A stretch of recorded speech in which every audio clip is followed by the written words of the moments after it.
And in MIT, I don't know how many of you are aware that consciousness has become a big word in general intellectual population all over the world, particularly with the recent success of AI. People are thinking whether we can build really a conscious machine. But before you can build a conscious machine, you must know what is consciousness. So if you don't understand what is consciousness, how can you build a conscious machine? So this is something astounding. The whole world, we are conscious being, and Bhagavad Gita is all about consciousness. So what is consciousness? These are the things we will discuss, but just to give you a little consciousness, that which exists always. It is eternal.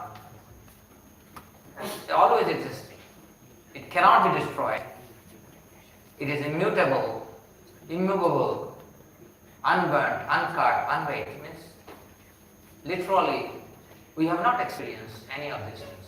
In our eyes, in our experience, everything can be destroyed, including this whole body for which I am working day and night. The entire institute can be destroyed, and civilization can be destroyed. They have been destroyed. The British civilization is not there. The communist regime is no more there. There are so many civilizations that have come and gone. Right? But consciousness cannot be destroyed. That's what is being told here. Okay? And in consciousness, when I am situated in consciousness, I am free from ignorance, joy, and knowledge. It has no observable in physical reality. Okay? But something that you can see here, it is always truthful. A, austere, and compassion. The four basic pillars of consciousness. Isn't it all of you would like that you should be always truthful? Honesty is the best policy, isn't it? Anybody thinks otherwise? No. But we strive for, people say India against corruption. But if you don't talk about consciousness, you can't be freed from corruption. We are seeking a state of truthfulness which is natural to consciousness, an antithesis to matter. Matter means surface. Thus the trait, clean, austere, and compassion, equally disposed to every living being.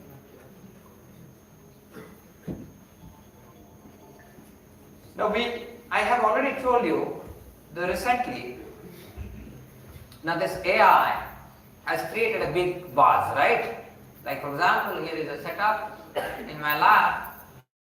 This setup was used for competition in Amazon Picking Challenge in 2016, this setup.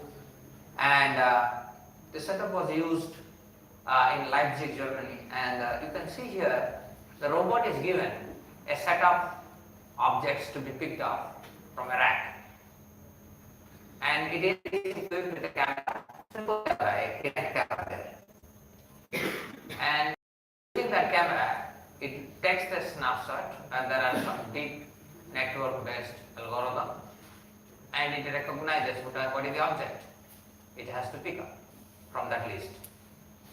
And then it picks that object and puts in the packaging box to be delivered. So you can see that, it is like, suppose this robot looks like a human being, right? And you go to a store and give him a list of objects that you want, and it goes to the rack, different racks, and collects and gives you. So is there any difference between that human being and this, let us say this is a human-like robot? Is there any difference? Answer. Or non-different. this is not a human being? Raise your hand. And how many think that no, it's equivalent to human being? Can you raise the reason? According to your observation, whatever you see, according to that, you cannot decide whether it's human or it's not human. For the observation, you can't tell whether they are different. It is. But those who say it is not different, it is different, you raise your hand, right? No. You didn't raise your hand. Who raised your hand? Sir, earlier you talked about consciousness. Humans have consciousness. Machine doesn't have the consciousness. So that's a different thing, whether it is conscious or not. Any other argument you want to give? Yes? And there are so many hands, all hands are raising here. You raise your hand, now give an answer. Why it is different? We want to answer.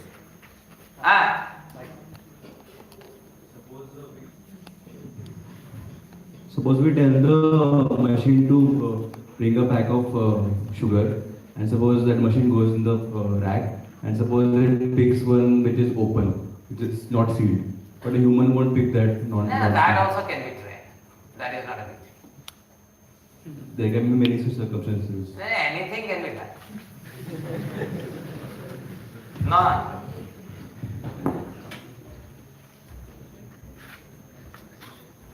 Anybody else?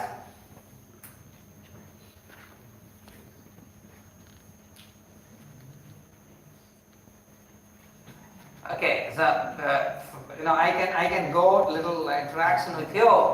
The idea why it is not equivalent to human being, because in this case this robot, everything we did. We endowed it with a camera. We endowed it with a deep learning algorithm. Basically, everything was hard-coded into it.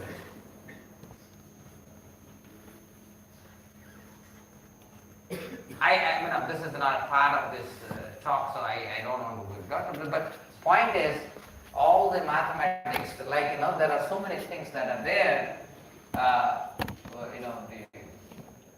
They are all done for it. Whereas you, as a human being, you do things in a way that probably even you don't understand. Like most of you, if I ask you, can you explain how you are aware of? Most likely you will not be able to explain. For example, those algorithms that was integrated with this robot, a human being developed that. If you ask him how you are getting that, how do you, for example, you know this special theory of relativity. If you ask Einstein, he only would say that when he was moving in a lift, he felt weightlessness, and that's the moment of awakening for him and to work on special theory of relativity. But then the exact procedure by which he brought that theory, probably he is not even aware. He gets it. So the idea is, of course there are so many other things that we need to talk about, why they are different. But let us go a little further. You can go to this YouTube. This is a talk by David Tan. He's a very famous physics professor. And he's talking about the basic building block of the universe. Right? And all of you know about this, right? You studied from standard 9, 10, 11, 12, and then you cracked 3 and came here. How many of you agree this is the basic building block of the universe? Periodic table. Raise your hand.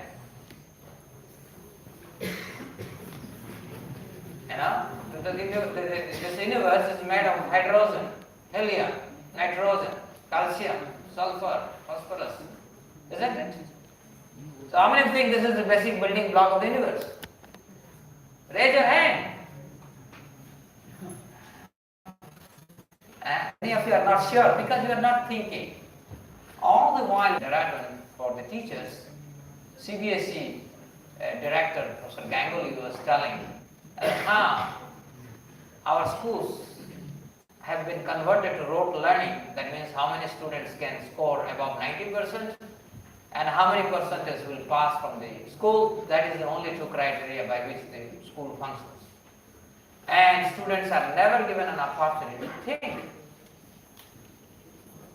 And because you have not thought, you just have studied. You are given a procedure, you learn how to solve some problems and crack some conclusions. That's all. Because you have not thought. So you see, this at some point of time, it was thought that this is the basic building block of the universe. And David Tang, he says that in fact later we realize we are telling white lies to our children because they are not the basic building block. Okay? And then this also you learn. Yes or no? Okay?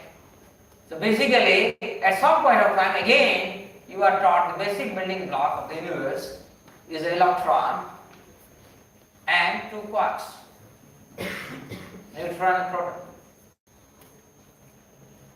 And then if you see this, he says again, he will give proper scientific justification, would say that again we were telling our kids, children, students, white lies. So they are not the basic building block. And then of course he goes on and he talks about what is the basic building block according to him, and that is quantum theory. But after again 20 years, 30 years, 40 years, even 5 years, someone will say that also we told as a white lies. Right?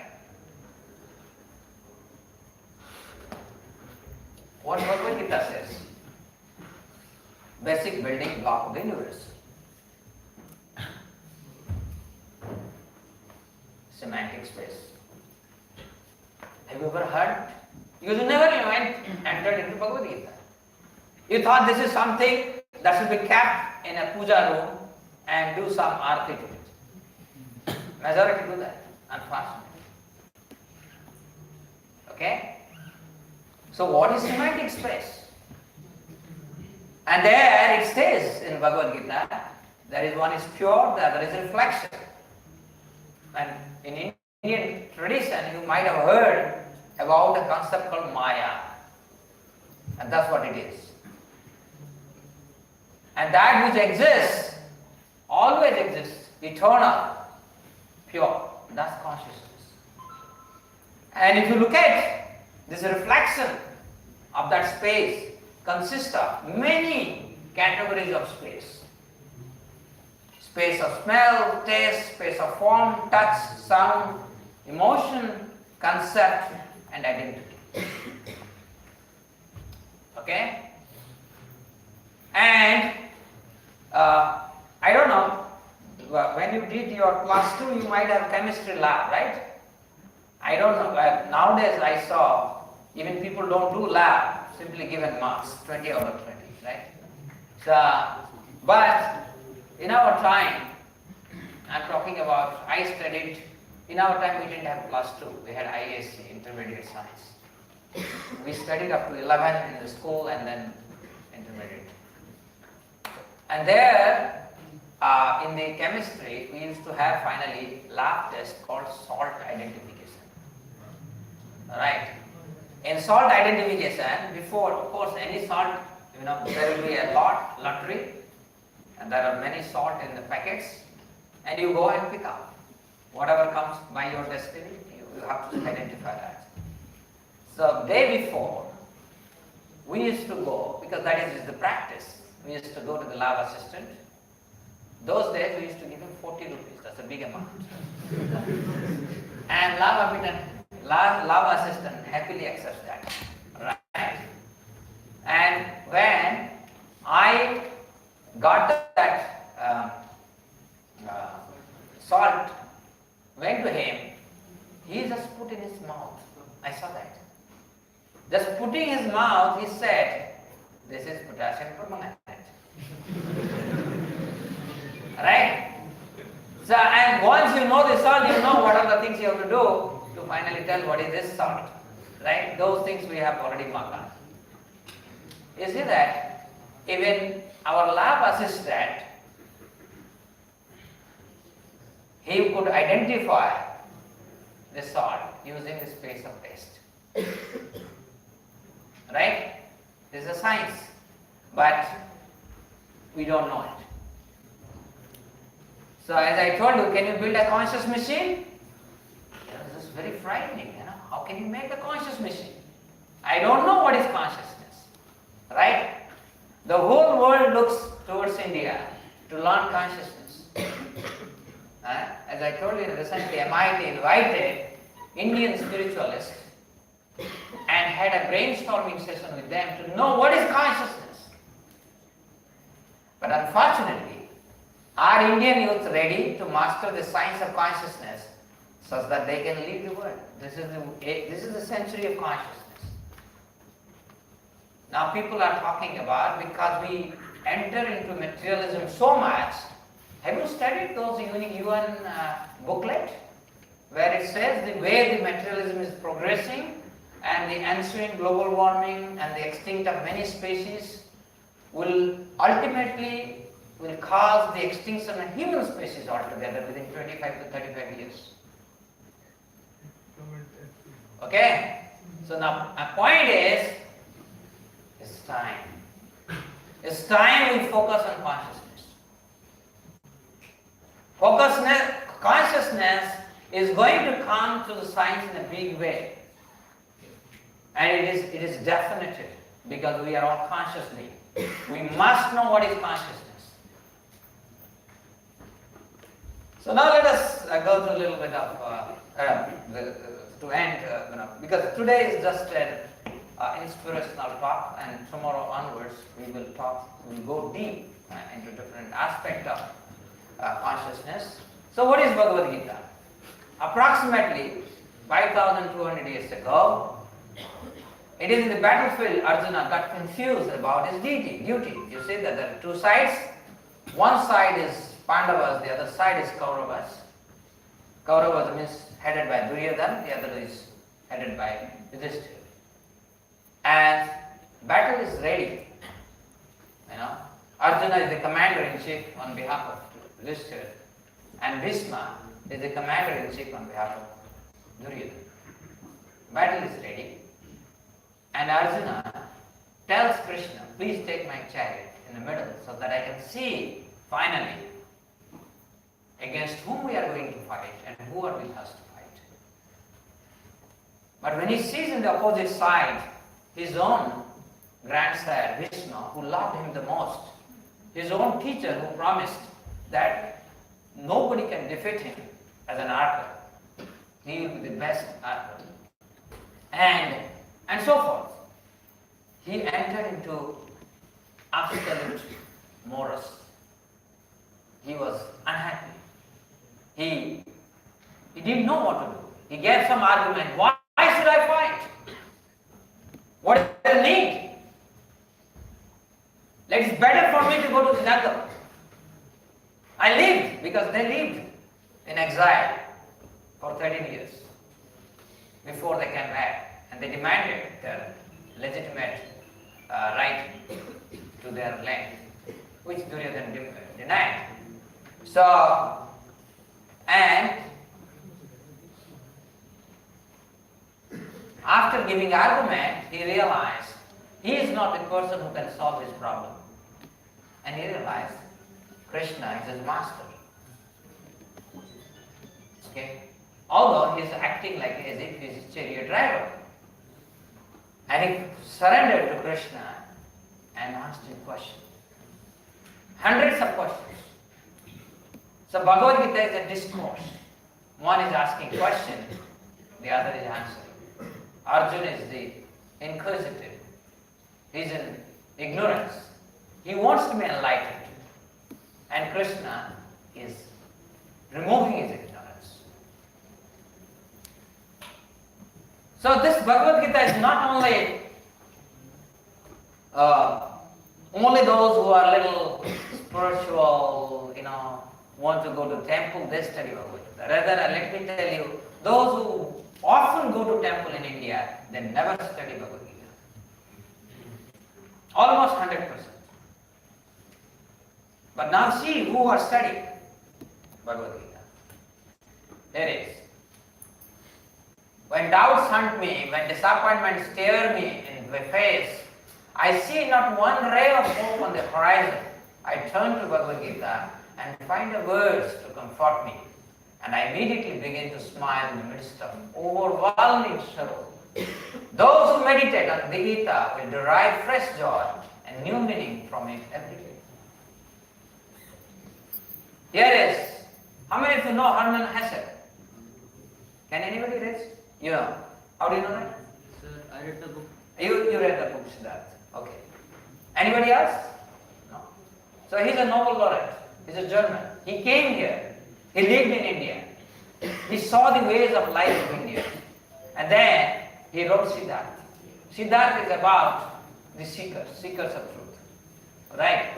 And he says the marvel of the Bhagavad Gita is its truly beautiful revelation of life's wisdom, which enables philosophy to blossom into religion. In fact, when I was a scientist in German National Center for Information Technology, I had widely visited, many parts of Germany, and you'll be surprised to know, in German town hall every Sunday, someone or other will recite the entire Bhagavad Gita, translated in German, Deutsch language, by Goethe. Goethe is a famous literary person in Germany. He was my childhood hero because I was very philosophical in my childhood, and particularly I have studied many traditions of philosophical school, and one of them is Aldous Huxley. Okay? And he says, Gita is the most systematic statement of spiritual evolution, of endowing value to mankind. It is one of the most dear and comprehensive summaries of perennial philosophy ever revealed. Hence its enduring value is subject not only to India, but to all of humanity. How many of you know Oppenheimer, the nuclear physicist? Yeah. What did he do? He was part of the Manhattan Project, I think, during the World War II. Yeah, he was the professor who was in charge of making the first atomic bomb. He was the leader. And when the bomb was exploding, right, in the Arizona desert, and he saw the fire, he immediately recited the entire verses from 11th chapter of Bhagavad Gita, where Krishna is describing his universal form to Arjuna. Okay? And of course, all of you know here, I don't have to tell about him. When I read the Bhagavad Gita and reflect about how God created this universe, everything else seems so superfluous. So now let us come back to our ground reality. The ground reality is someday in this physical body we were not existing. Yes, sir? And at some point of time we started here. At least for this physical body. And that is half the father cell, half the mother cell gave me first one cell in the womb of my mother. And that's how I grew, both physically as well as in terms of emotion, intelligence, and other sensory perception. Okay? And this original cell, through repeated cell division, gives rise to your bones, nails, hairs, different body organs, skin, And all of them are different cells. That one original cell has all the information, and that information, through some kind of self-organizing way, is giving rise to, your hair is of different cell, nail, different cell. So the miracle is that even if we can observe this process of development of a living body from a single cell, we cannot duplicate the process.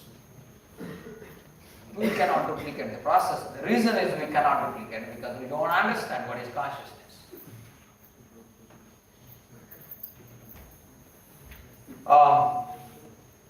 There is a professor called John von Neumann.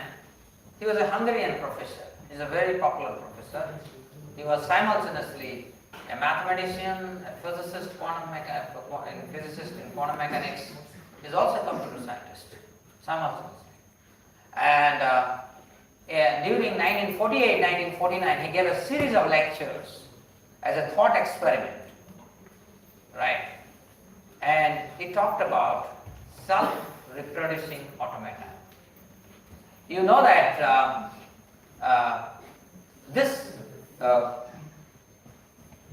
if you look at the nature, in nature every living organism has the ability to self-replicate. From bacteria to aquatics to plants to reptiles to birds, animals, human beings, everyone has the capacity to self-replicate. Right?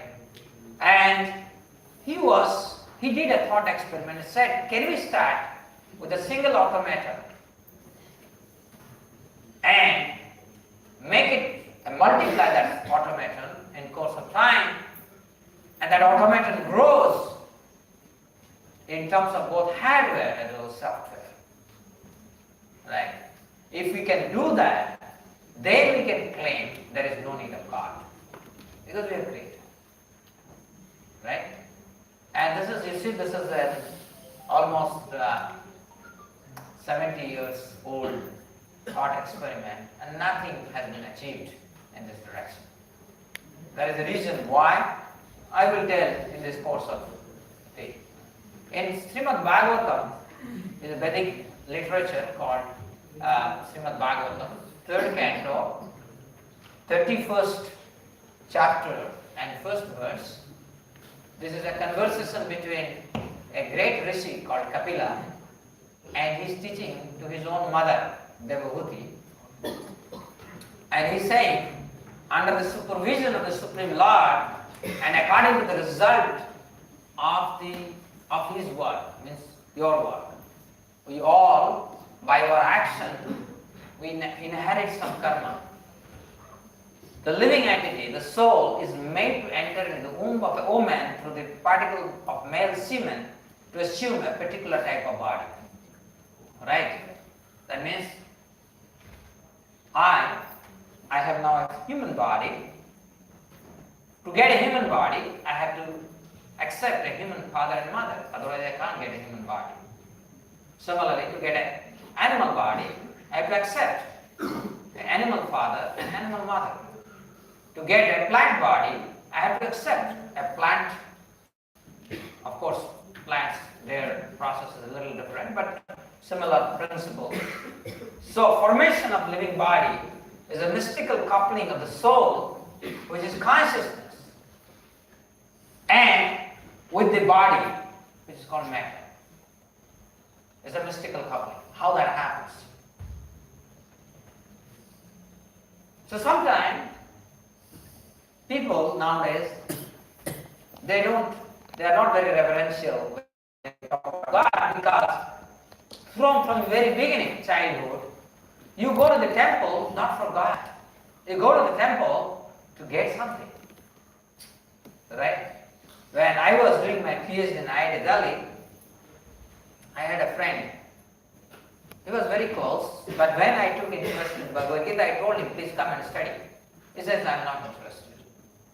So one day I met him on the gate and I asked him, where are you going? And he said to me that I'm going to Jagannath temple. And why are you going to the temple? You are not interested in Bhagavad Gita, we are going to the temple. Then he said, no, tomorrow I have the civil service interview.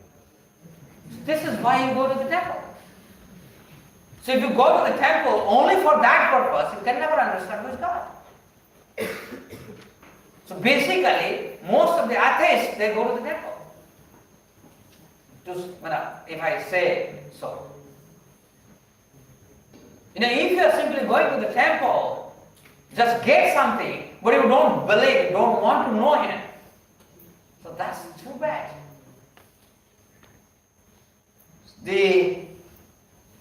So let us talk about this. You see, even if, I have not met a person who knows God. I have not met a person who knows consciousness. I have not met a person who knows Bhagavad Gita, let us say. Still, by empirical evidence, I can figure out there is God. One is perfect design. Perfect design. Everything is floating. The earth is floating. Everything, the entire solar system is floating. The universe is floating. Millions of trillions of universes are floating. Amazing. Such a perfect design. It is not that, they are floating in such a way they may collide one day and then they will be destroyed. You might remember, I don't know, many of you were not born probably in 1993 or 94. There was a prediction by scientists one meteor will come and will hit the earth. And that was, I think, it will hit the earth within another 1 year or so, and then everything will be destroyed. That kind of prediction was done. And there was a popular, what is it called, serial, I think Turning Point or so, where Jaspal Sharma, one of the Vice Chancellor of the UGC, was actually anchoring that. And he was asked this question, is it really going to happen? Yes, if we look at the prediction and the way it is happening, it is possible. It's very much possible. But nothing happened. The fact is that this bigger system that is being put in place, this is not by your will or my will. This is by a higher arrangement. It will be destroyed only by higher arrangement, not by me or not by my prediction. Okay? Similarly, just like a cell became, you have become, complex human being. Similarly, cell becoming trees. All these things, you can see that. In a small seed, the entire tree is there. In the first cell, the big artist is there, big scientist is there, right? And similarly, you see here, sun and earth, the distance is such that if it had been little less, then this earthly life is not possible. If it is more, again earthly life will not be possible. Life forms are there in every planet, okay? But the bodies will be different because it's based on climatic condition, what is created. But the design is such that earthly lives are possible in this planet only. Similarly, this, this today is Amavasya. If you go to any sea beach, you will see high tides. And Amavasya as well as Purnima. There is a effect of moon. Why that is there? You see that you keep water anywhere stagnated, it will catch algae. Okay? It will become dirty. It will become polluted. Yes or no? So, to make the water always moving, the ocean, because ocean is the biggest form of water reservoir. If oceans are not there, life forms will not be possible here. Okay? And that ocean, water is constantly on motion based on the moon gravitational pull. And that pull is that much that it keeps the ocean water always moving, but it is not allowing to cross its bank and creating devastation. Sometimes happens because of tsunami or else, but this is very limited nature. Okay? All perfect design. Okay?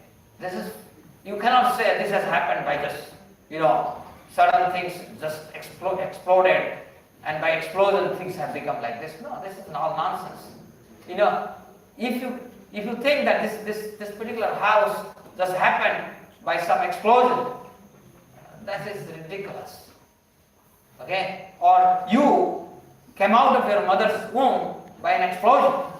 Right? So, and you see here, the cows, they eat dry grass and give you the complete wholesome milk. You know that the cow's milk, when you milk the cow within half an hour,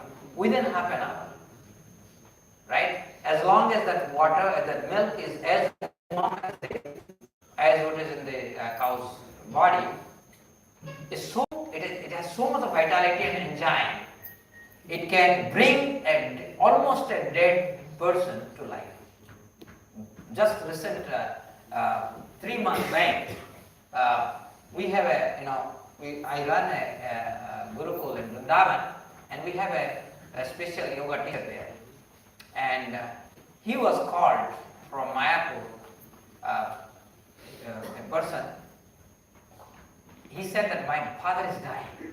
Can you tell me what to do? So he said, please describe what is happening to him. Then he said, the only thing now you can do is that bring a cow and milk directly to his mouth. So he was in deathbed, the cow was pulled in, his legs were bound against the cot, and directly they made in and to his mouth they milked him, the cow's milk. And that person now is all right. So that's the nature of cow's milk. From where he gets that? It's so amazing.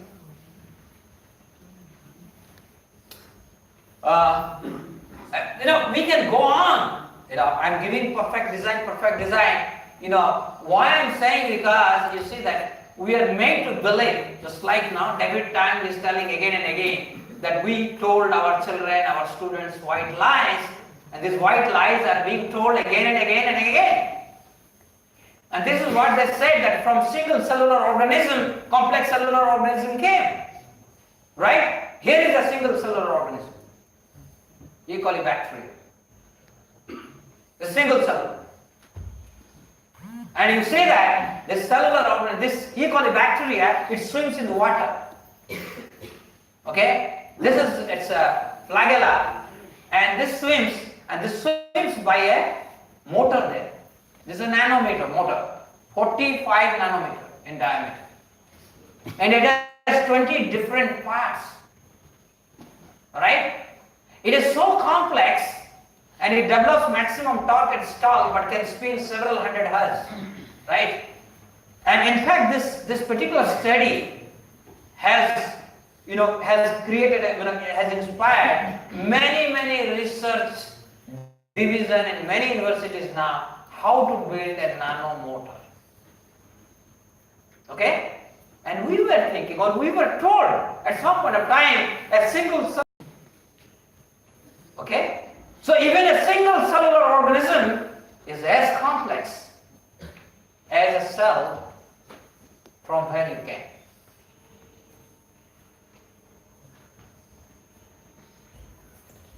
And we can go on. Now let us go to another aspect.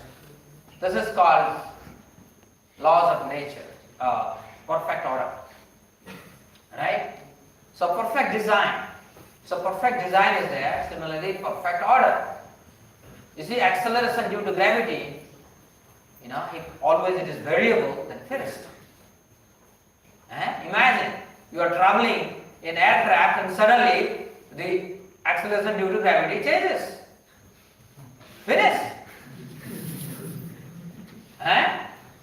You are walking and suddenly, because you are adjusted, to a certain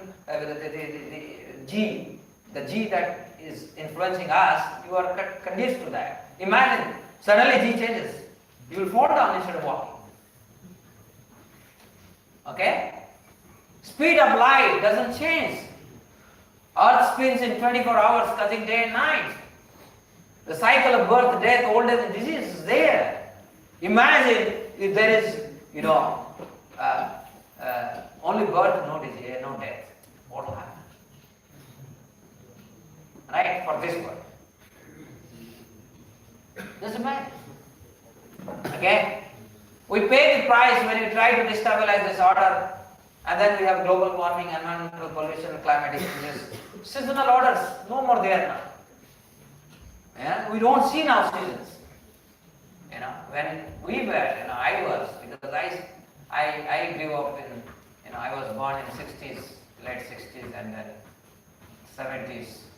India was a beautiful country, very beautiful country. You could experience all seasons. Now there are no seasons. At least in Kanpur we have 2 seasons, right? Winter for a small time. Winter is almost not there. Nowadays, you won't feel also winter here. Okay? And for a short period of time, maybe 1.5 months, and then summer. Got it. So, but there is a reason why that has happened, but normally there is an order. Okay? And similarly, maintainer. Before you are burned, imagine, when you are burned, immediately you have to find the means by which you can sustain yourself. Then life would be impossible, right? When you are burned, mother's milk is ready.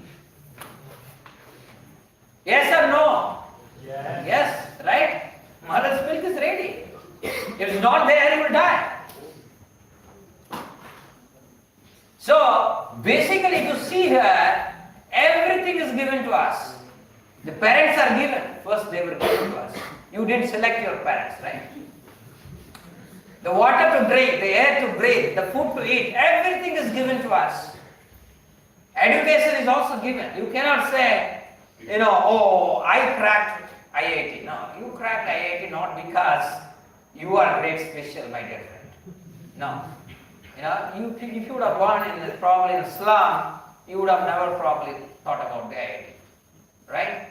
So, environment, the situation, you are given a specific parents, so that you become a smuggler, you give a specific parents, you enter into IIT, you get a specific parents, you become a businessman, you get a specific parents, you get a sportsman.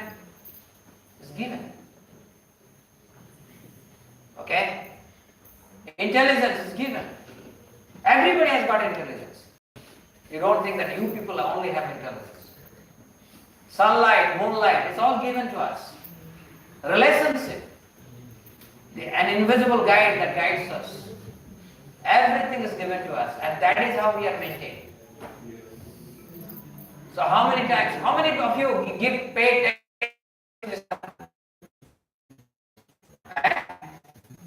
sun is the light, moon is giving the moonlight. How many of you pay the tax? Do you ever think about it?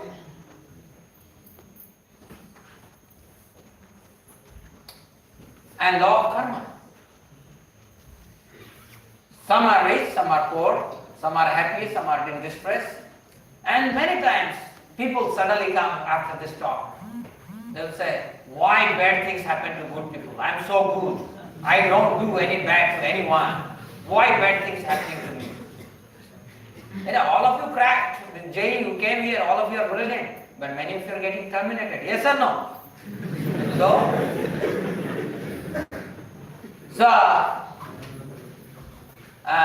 there are certain inspiration, and you must know this here. All the richest men in this world now, you take a survey, almost all of them are school dropouts. All of them. And you getting an IIT degree, you will go and ask him Bhiksha Devi. Yes, my dear friends. I have a friend, his name is T.K. Chaudhary. He is from Hyderabad. He was a school dropout. Right? He has a big garment factory in Doha. He has a big setup in Doha. I have gone to his house and done many times Bhagavad Gita lectures in his house. once he was telling, the topper in his class one day suddenly came and said, "My dear friend, I am not getting any job." And of course, he was his friend, so he employed him in his thing. So my point, my dear friends, do not think we are big. We are made big or small by certain laws. Who has made that laws? Ask this question. Open up, start thinking. Look at the boundary. Many things are beyond the boundary of perception.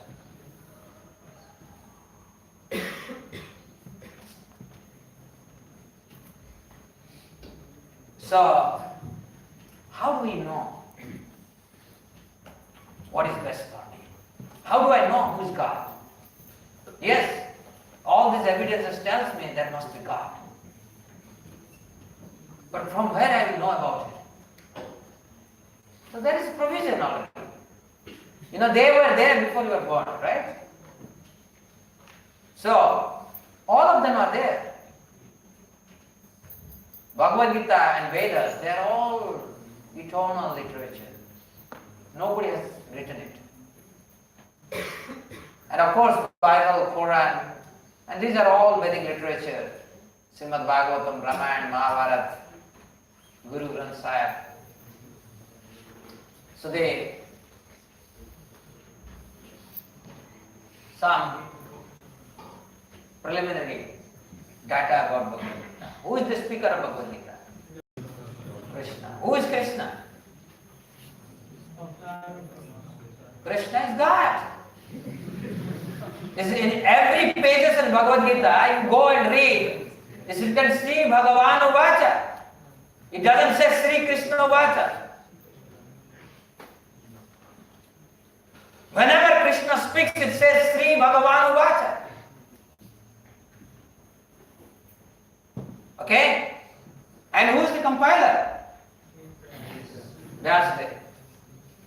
Right? So as Krishna is speaking to Arjuna, who is writing it? Vyasadeva.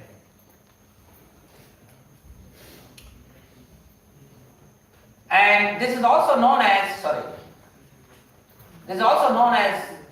Gita Upanishad. Best among all Upanishads. And all great spiritual authorities, who knows who is he? Yes, Adi Shankaracharya. Who is he? Ramanujacharya. Sri Chaitanya Mahaprabhu. Okay?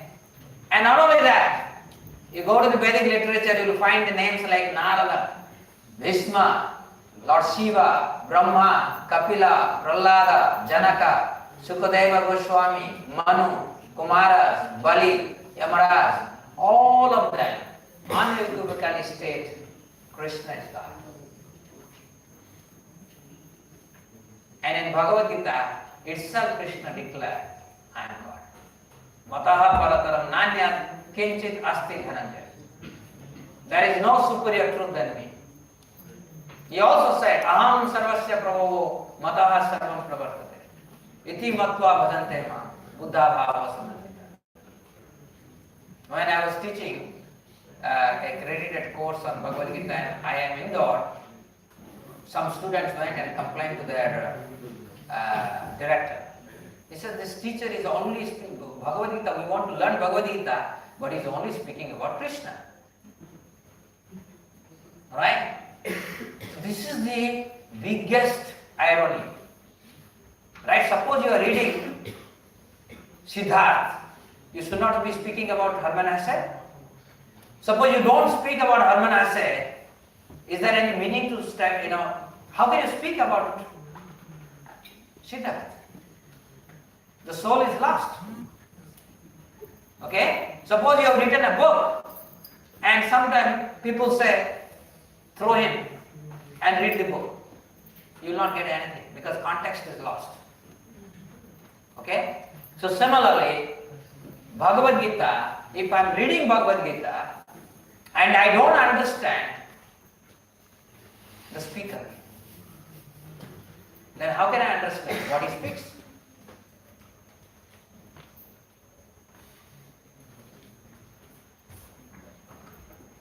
So you see the excitation level. Suppose some speaker, today's speaker is, let us say, Einstein. I'm pretty sure, this talk would have been organized probably at 20 or whichever the highest, right? Or maybe a biggest panel would have been built. Yes or no? So if Einstein speaks, probably a scientist would take interest 10 on 10. His excitation level will be the highest. A businessman may show 5. Ordinary people may show very little interest. So also politicians, right? Now imagine, God comes to speak. Everybody's excitation level will be the highest. So Krishna spoke Bhagavad Gita 5,000 years ago. And when the topics of Bhagavad Gita the Bhagavad Gita is talked about, the people at the highest level of consciousness, they naturally get attracted to this literature. What is there in Bhagavad Gita? What we are going to learn next 6 days? 5 topics. These are the 5 things that are covered in Bhagavad Gita. God, Jiva, Kala, Prakriti and Karma. God means Ishvara, Bhagavan. Jiva, that is you, me. Kala, time. You must know time destroys everything. So many civilizations have been destroyed. Everything will be destroyed in time. Prakriti, that's all material nature. How does it work? And karma. Right? These are the 5 subject matters. Any other subject from physics to arts to math to economics can be explained in terms of this 5.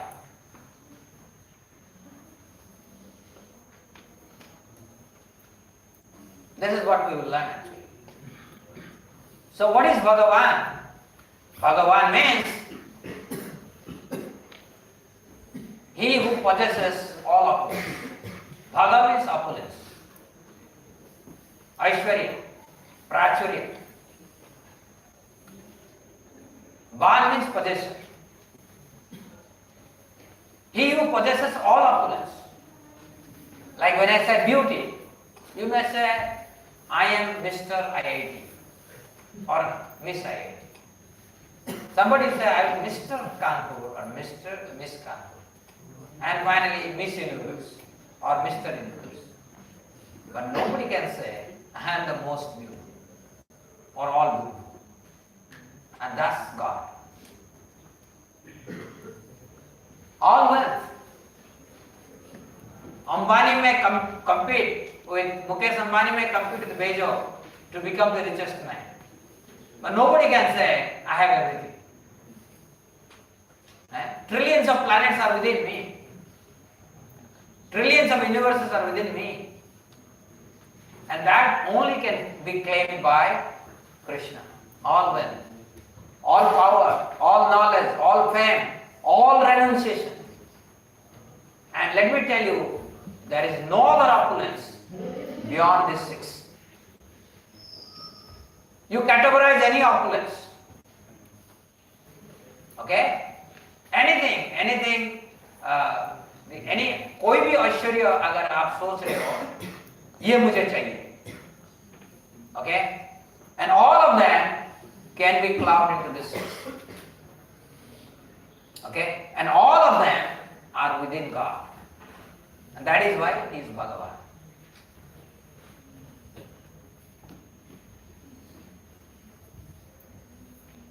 So this is the most important.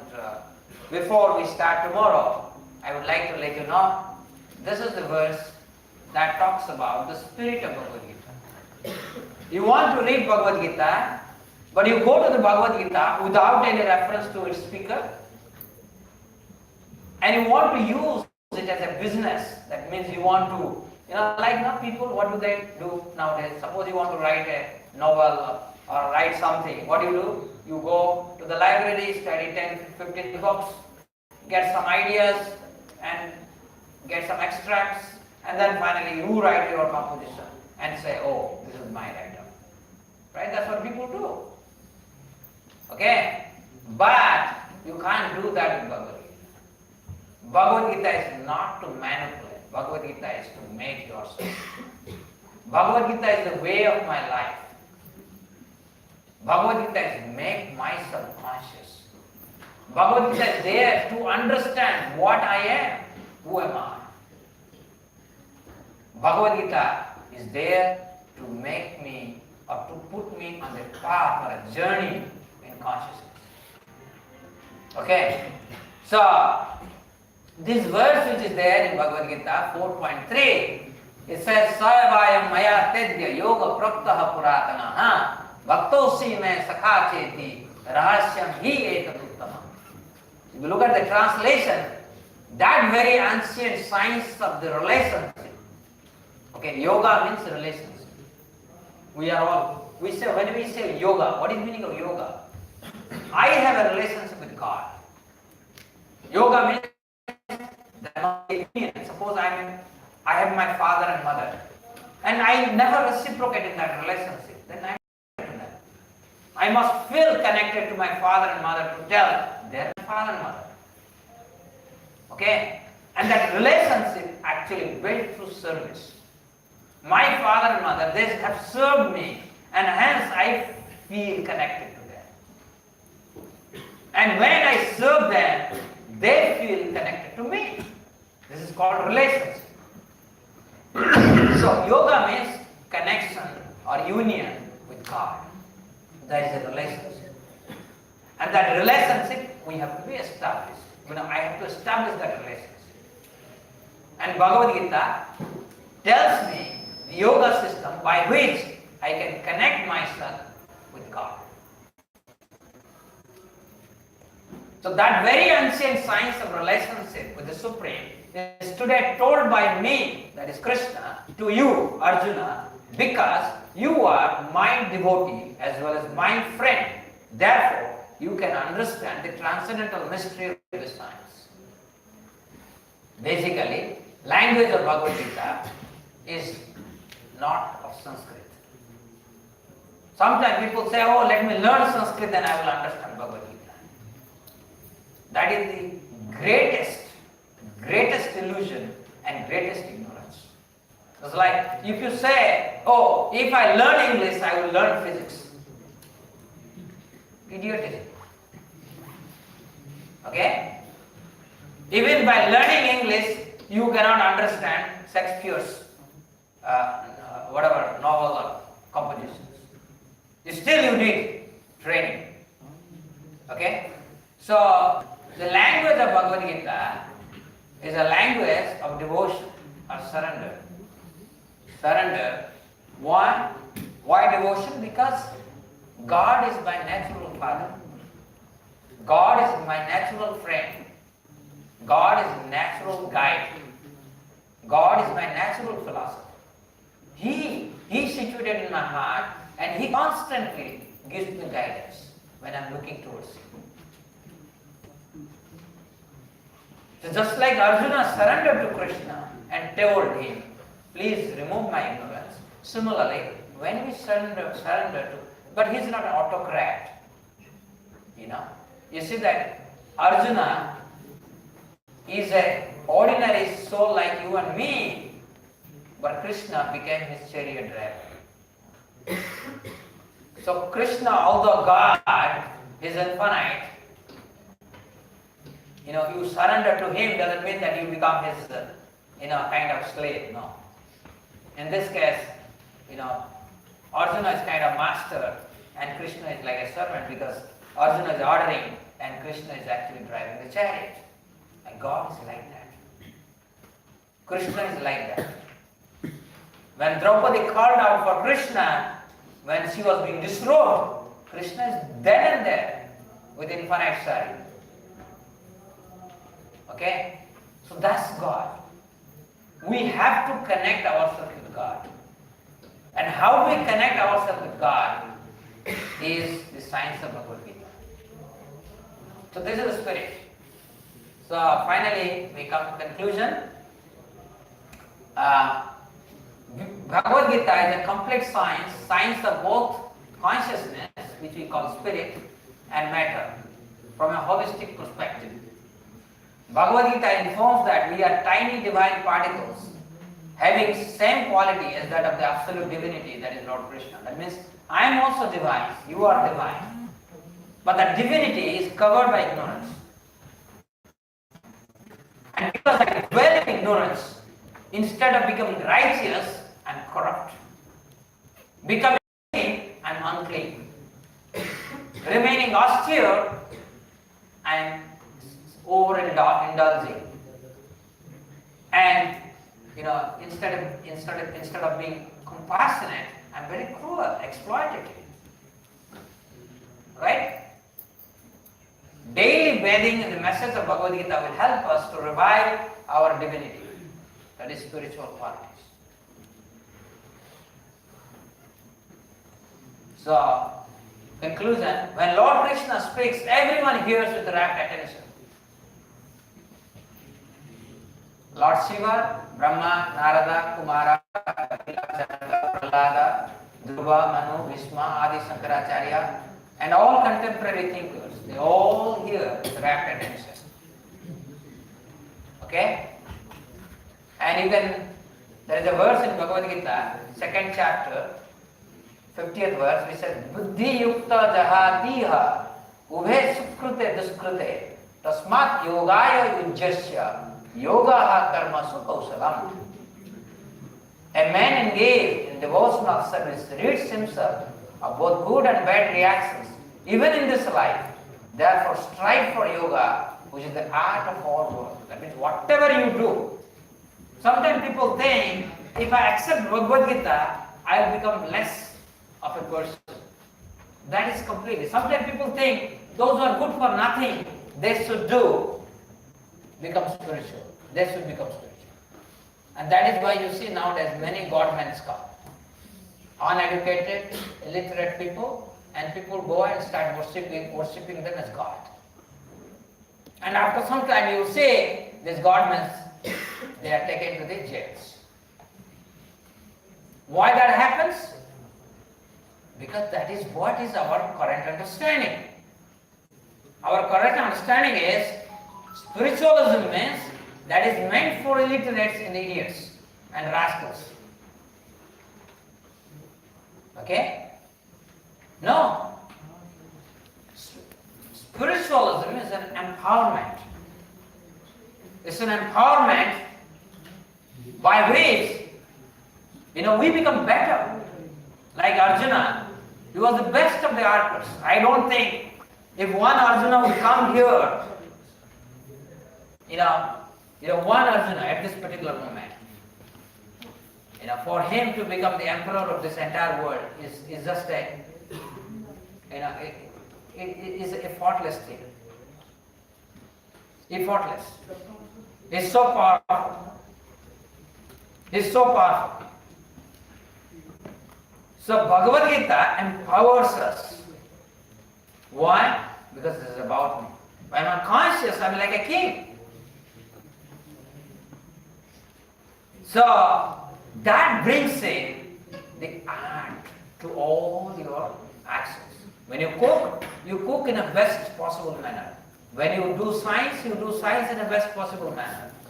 When you do economics in a best possible manner. But you get away of it. You remain away from it. Then your life becomes a struggle. And literally, all of us are going through the struggle because of our lake of knowledge in Bhagavad Gita. So this is a, okay, so this is the last slide. What I would like is that some of you, I can, what time it is now? 8:24. So we have question and answer time for 10-15 minutes, right? Yes, let us have some question answer. Yes, please. Please can you raise your hand? I will come to you. Please read last questions.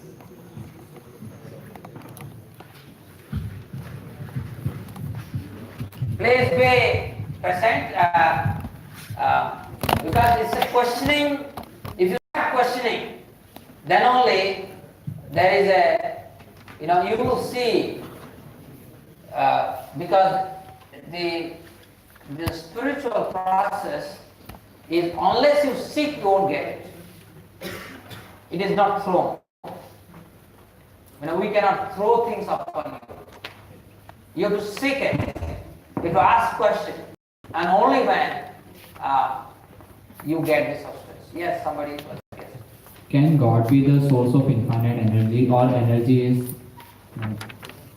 being made? Very good question. Now, this is point we will discuss in our next one.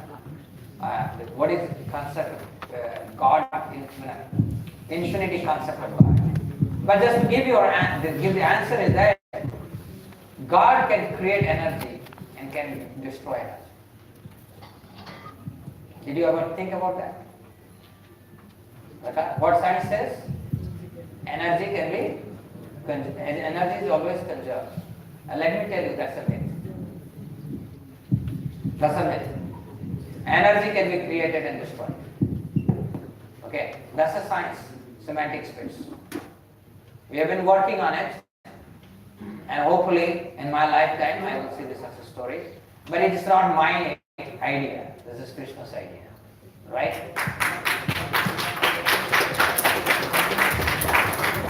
Yes.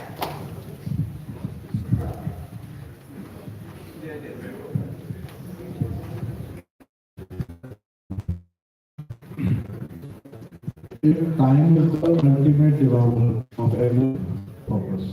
Very good question. He first, maybe I will give the answer, your first answer. So he says that everything is destroyed to zero, right? Everything is destroyed. What is the purpose of life? Right? That's the question. Yes. If you recognize, well, that is the intelligence. You know that there was a Cremo. You go and I think his name is Michael Cremo. He was for Times Magazine. When he writes an article, for every word he used to charge $500 for a word, and he committed suicide. He committed suicide because he finally realized what is the purpose. Zero. Hemingway, great novelist, you might have heard. He earned lot, but finally realized what is the use of this? Committed suicide. And Indian tradition says this is illusion. What is real is consciousness, which is not subjected to time. Time doesn't influence our consciousness. Time influences our illusion, matter. So that's why you saw that timeless aspect of Bhagavad Gita. Bhagavad Gita is about consciousness. You get frightened, isn't it? Today you purchase a car, new car. When I finished my BTech, then I started, practicing this driving the scooter, and the scooter belonging to my friend. And he had purchased a new scooter, right? Of course, I learned with a second-hand scooter, and then after I learned, I told him that can you lend it and I will come. And that new scooter, I took it and it was hit against some tree somewhere. And that day, my friend has scolded me like anything. Right? Why? Because for him, he accepted all his scolding because I made a mistake. Okay? But that is how is this about this whole world. everything can be destroyed. You know, once our department, electrical engineering department, they gave some shares, and that was in I think 1998 or so. The share values are of course around 2 crore rupees or something. And our department decided, let us keep it. When it will become a little bigger, we will do something big. And in course of time, you know, that company went so down, that became some thousands. You see? And that is the nature of this world, my dear friend. So, only when you recognize you are conscious, then only he brought some interesting point there. He talked about zero, isn't it? He talked about zero. Anybody has ever meditated what is zero? What is 0 to the power 0? Arey, what is 0 to the power 0?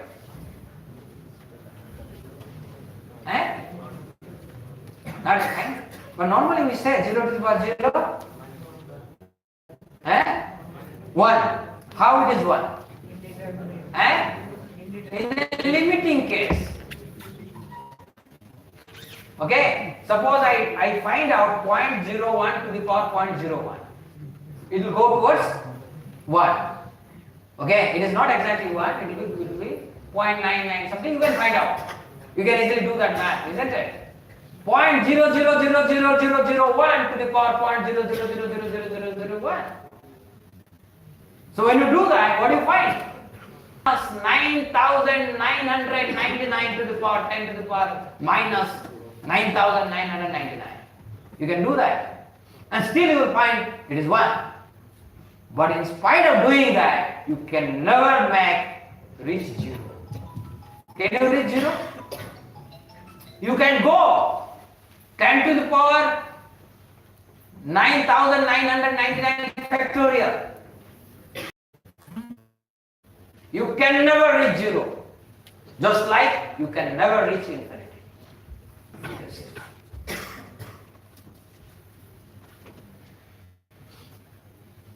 Yeah. What should I do if I want to meet God? Let's say see God. Very, very nice question. Very nice question. That is why we are doing it. You must attend all the classes.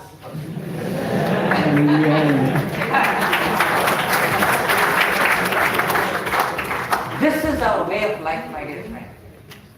To be conscious is my way of life. Otherwise, I'm a dead fellow. I'm a dead fellow. I'll tell you a story that happened. Very pathetic story.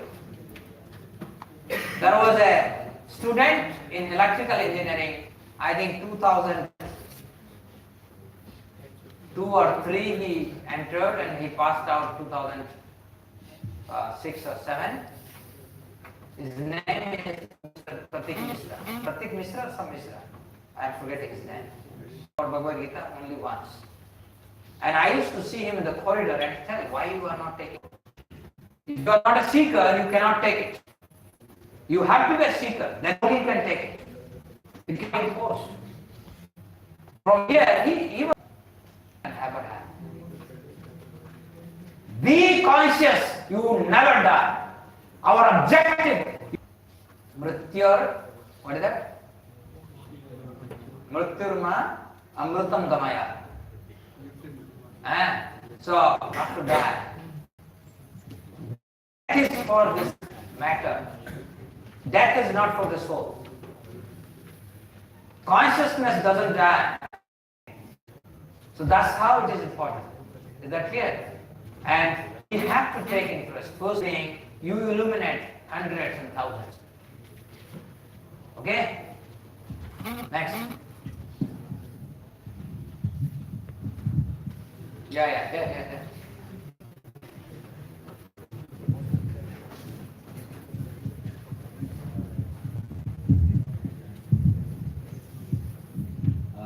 As a thing is that will it provide the justification? So just like the statement in front of us says, a man engaged in devotional service rids himself and aage.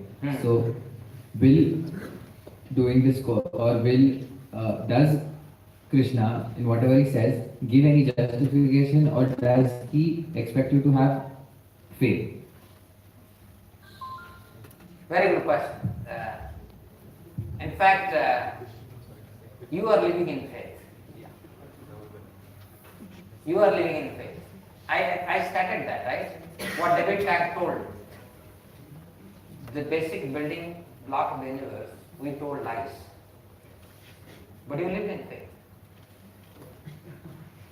After that, he told the basic building of the universe is the atomic model, right? Electron and two quarks. Then he said, we are lying. So you lived in faith.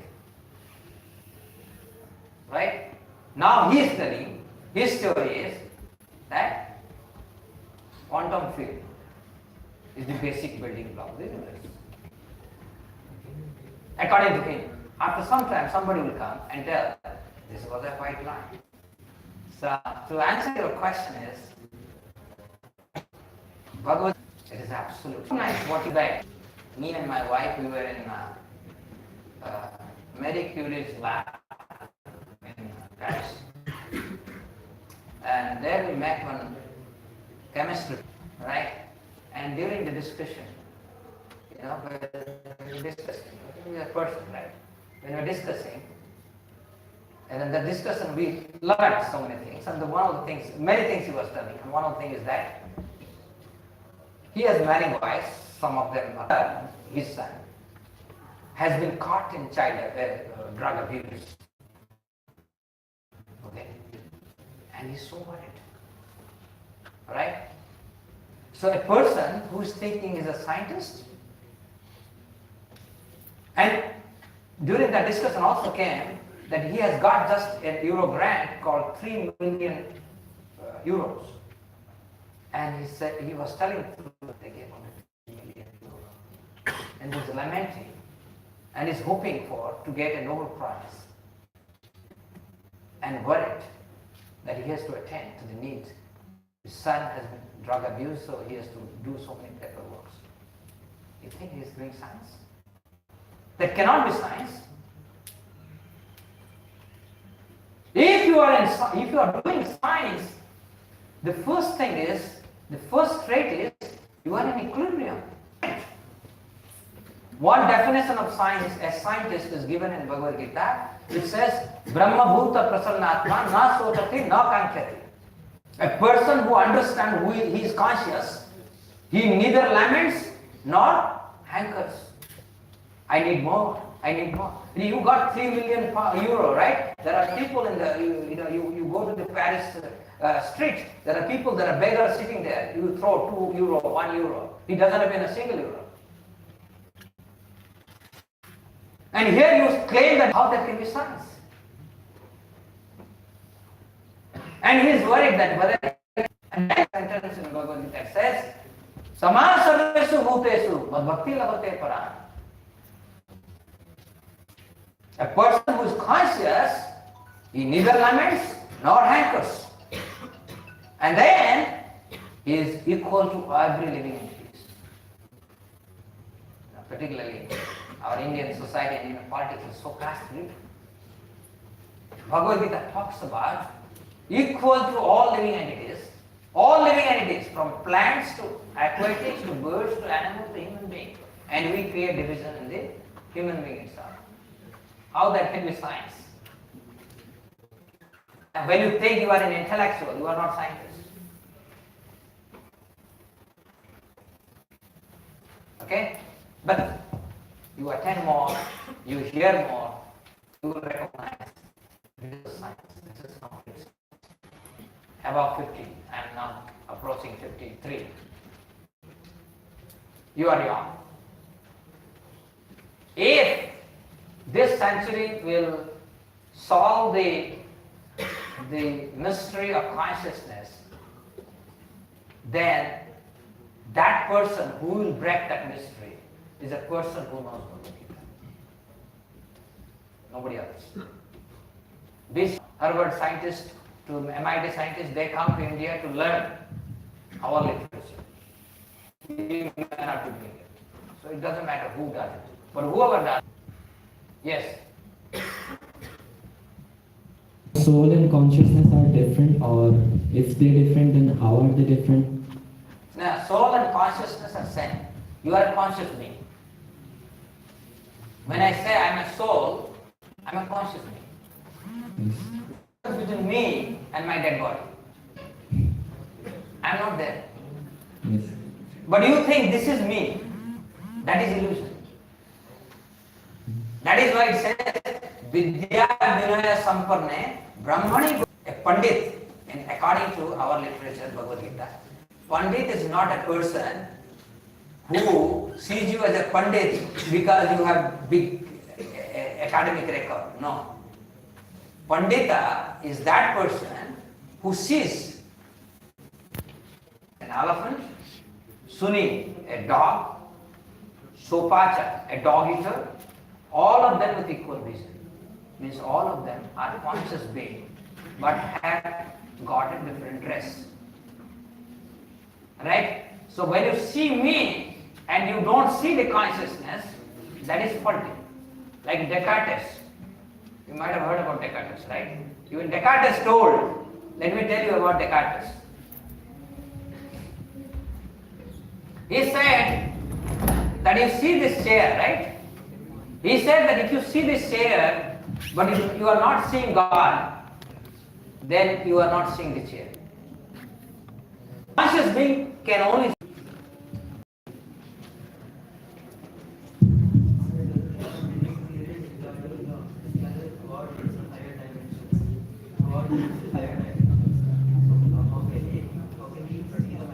You can speak in mic.